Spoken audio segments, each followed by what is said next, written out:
Hello there, Swahili Nation family. Welcome back to another recap. I am Wangil Zalalam, and today we have a few topics I want us to discuss. I want to start from Africans that were fleeing the Ukraine. They have been sharing their stories with us, and it's truly disheartening. Let me show you a clip of our brother talking about what he faced in Germany. We'll come back and discuss. So I crossed into the European border through the Hungarian side, the Hungarian border with Ukraine. So I had to get a ticket from Hungary straight to Berlin. And then I had a valid ticket.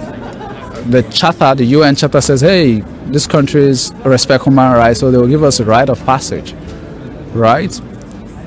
I get to Frankfurt, still on a train, and then the Bundespolice came in, they stopped our train. They were like, I don't know, 15, 20 of them with dogs. They stormed our train. They walked into my coach, said, do you have a ticket? I produced my ticket because I paid for my ticket. 100 and something, I still have the ticket in my bag, 100 and something euros. I said, okay, do you have a right to enter Germany? I said, yes, the law says refugees from Ukraine are allowed to enter. That's what the law says. I bring out my ID, my passport, and my permanent resident in Ukraine. I show them. He nods his head. He goes, he talks to his superior, and then he comes back. And he says, I have to get off the train. I'm like, for what? He says, because I wasn't born in Ukraine. I was livid. I'm like, what does that mean? I wasn't born in Ukraine. I've lived in Ukraine so long.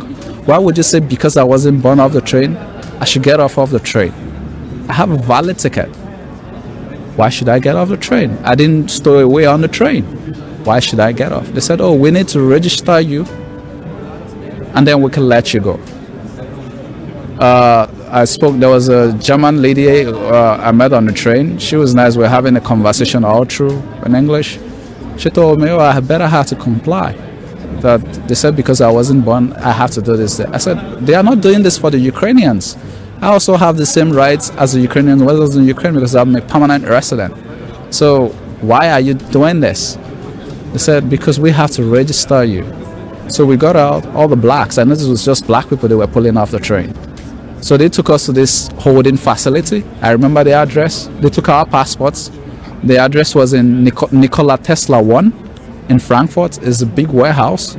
There they segment it. They segment the whole warehouse. So they had to keep us out in the cold for like, I don't know, hours because there were lots of us. They said we had to take COVID swabs. They took COVID swabs. They will take your passports, they will bag it, they will take all the money, they will count it, they will bag it, and then they will write on it. Yeah, this is from the Buddhist. This is one of the bags they used to bag our personal belongings. As you see, it's still the same way. The cash that was on me is still the same, unhinged, untouched. I can't even bring myself to tell because I'm still traumatized by it. My bag has a tag. This tag was from Frankfurt. They tag your bags, they tag every personal belongings you have with a yellow tag and a code. Mine was A155. And this is something they made us understand that, oh, it's just simple registration. I even asked some of the Bundespolice, oh, 1 hour maximum, we're there for 23 hours. Then the next thing I experienced was the most humiliating thing I've never experienced in my life. They took me to a room, asked me to strip naked. I had to go bare naked. They said, oh, I'm like, what's this for? They said, take off all your clothes. And then they made me squat and do a turn around, show them my ass and all that. It was so humiliating because in my life, even going through airport security, traveling, I've never experienced this. I'm like, don't you have body scanners for this? Even if you're suspecting somebody they are drugs or they are drug moles, this is not the procedure. You don't tell people to go stark naked because you want to search them. When I got to Berlin, the girl told me, hey, that thing you did there is not registration. That's your whatever. I said, this tag I have it. I brought a paper. They said, no, that's for your personal records. I've never experienced such humiliation in my life. Each time I think about it, I want to cry, but as a man, my dad told me, don't cry. But it is humiliating. Somebody, a fellow man like me, would tell me to go naked. It is humiliating. It is. because I'm trying to cross the country like everybody else. It's really sad to see our brother crying like that, and it's just unfortunate to see our brothers and sisters being treated this badly just because they're black. This should encourage us to stay where we are, work hard and change our situation where we are, in our own country, in our own continent. Let's do that, because we don't deserve to be treated like this. We don't deserve to be treated like we're less than human beings. The company Meta, formerly known as Facebook, is sued over claims of exploitation and union busting in Kenya. This comes after a law firm threatened to sue Meta, aka Facebook, over the alleged unsafe and unfair work conditions imposed on its content moderators.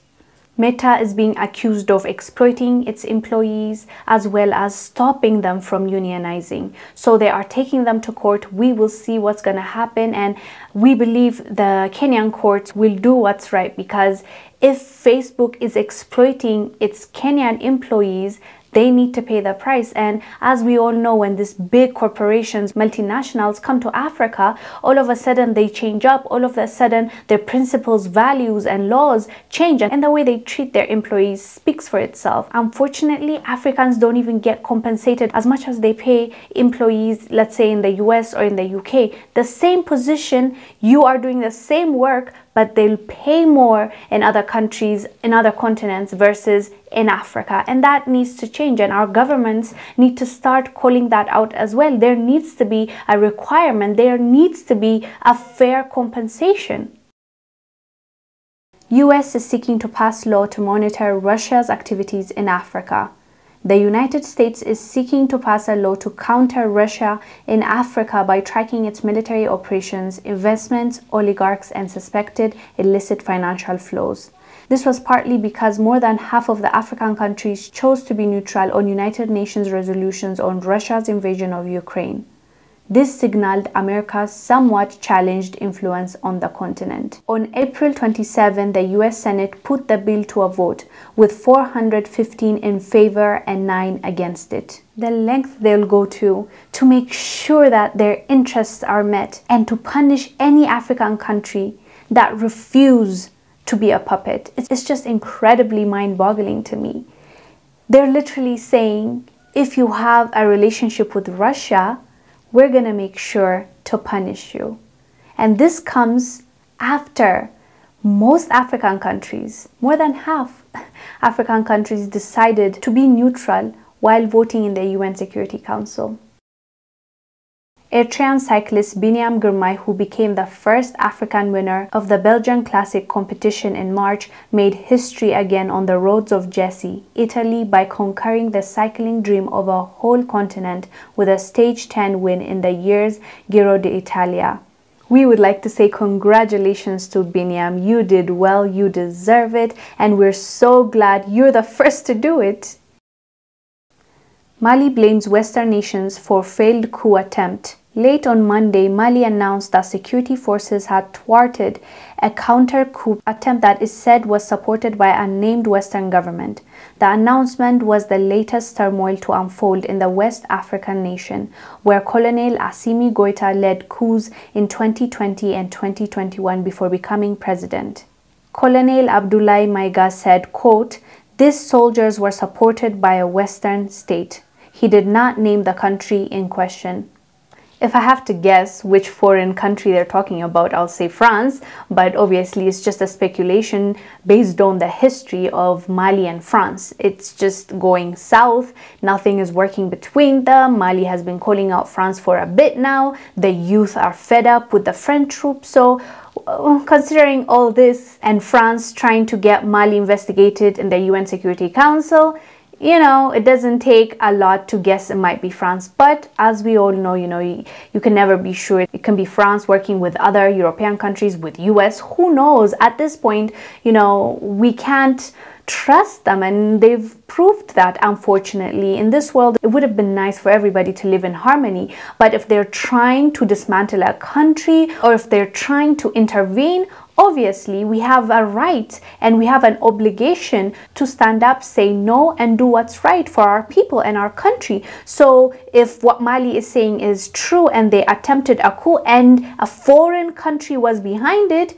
it's a huge deal, and we really need to pay attention, because it can be any of us the next time around. It was Ethiopia just a few months ago, it's Mali now, it was Somalia, so they never stop intervening. But as the youth, as the people, we need to be able to stand up for what is our right, and we have to inform ourselves and unite in order for us to accomplish what we need to. Anyway, Swahili Nation family, let us know down below what your thoughts are about the topics that we have discussed. I'll see you next week. Stay blessed. Bye.